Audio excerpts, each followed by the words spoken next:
comme vous pourrez le lire dans la brochure en ligne des parcours des langues de l'AEFE, que voici. Dans le réseau, plus de 70 langues sont à ce jour enseignées. Un grand nombre de ces langues peuvent être présentées au baccalauréat. Voyons plutôt quelques chiffres révélateurs de cette extraordinaire richesse plurilingue qui est la carte d'identité des établissements français du monde. Dans le réseau, 24 langues sont proposées en tant que LVA et LVB, ou LV1 et LV2, et 25 langues de plus sont possibles en LVC ou LV3, ce qui fait qu'en tout, le réseau propose un enseignement de 49 langues vivantes.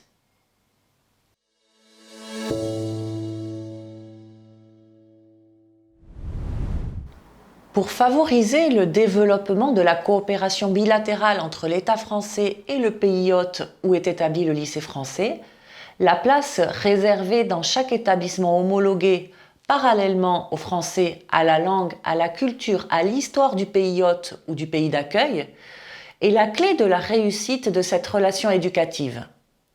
Les élèves sont au contact des cultures du pays où ils résident et où ils sont scolarisés dès leur entrée dans l'établissement. Concrètement, cela induit un double objectif pour nos élèves scolarisés dans les lycées français du monde. Tout d'abord, acquérir une bonne maîtrise du français, mais aussi de la langue du pays hôte. Puis s'enrichir par le dialogue de deux cultures, cela pendant toute la scolarité, de la maternelle au lycée. Au niveau de la scolarité, cela passe par une nécessaire connaissance et reconnaissance de la langue du pays hôte dès la maternelle, en parallèle de la langue française.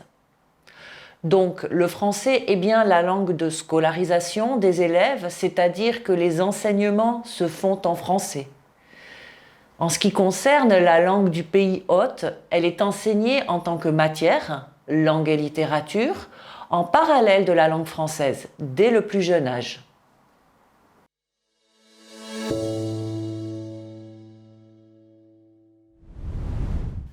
L'ambition du réseau est clairement de mettre en place une éducation plurilingue et pluriculturelle audacieuse, pour développer chez les élèves une compétence en langue au pluriel, et une compétence d'interculturalité. L'enseignement de la langue du pays hôte, associé à l'enseignement d'autres langues vivantes, dont l'anglais bien sûr dès le primaire, fait partie intégrante de cette éducation plurilingue et pluriculturelle.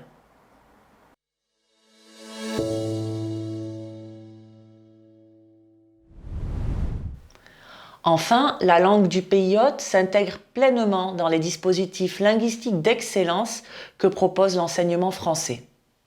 Alors, selon la langue et les exigences locales, tout élève doit pouvoir arguer d'une connaissance de la langue et de la culture dans lesquelles il a évolué, dans le pays d'accueil où se situe le lycée français où il étudie.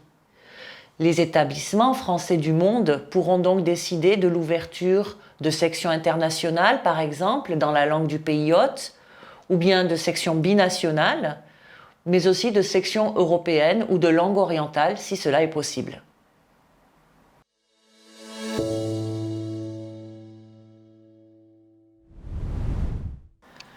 La pédagogie actionnelle qui guide l'enseignement des langues vivantes du système français peut tout à fait être mise en place dans l'enseignement de la langue du pays hôte, indépendamment bien sûr des programmes nationaux que l'enseignant doit respecter dans certains cas. Les enseignants de langue du pays hôte sont ainsi formés à cette démarche actionnelle afin que cet enseignement entre en cohérence et tisse des liens avec l'enseignement des autres langues vivantes enseignées dans l'établissement et de façon plus large, des langues vivantes enseignées dans le réseau.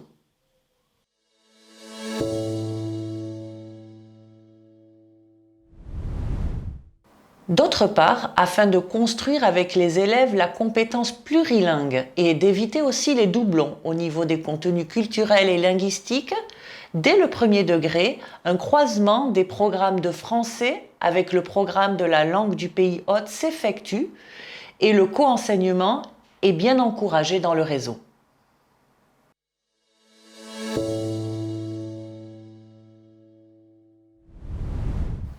Par ailleurs, les langues du pays hôte peuvent être présentées au baccalauréat en tant que langue vivante étrangère, LVA, LVB ou bien LVC, à partir de la classe de première, et entrer ainsi dans le contrôle continu qui sert à calculer la note finale du baccalauréat français.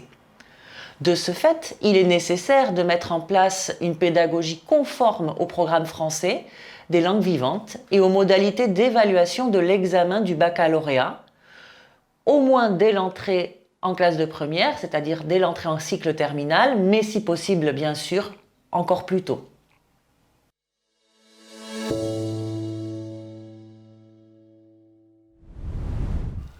Enfin, certaines langues du pays hôte peuvent aussi faire l'objet d'un enseignement de spécialité LLCER, c'est-à-dire langue, littérature et culture étrangère et régionale, en cycle terminal, c'est-à-dire en première et terminale, selon les programmes et la pédagogie de l'enseignement français des langues vivantes. Dans ce cas, les résultats obtenus par les élèves ayant choisi cette spécialité sont sanctionnés d'un coefficient bien élevé pour le baccalauréat.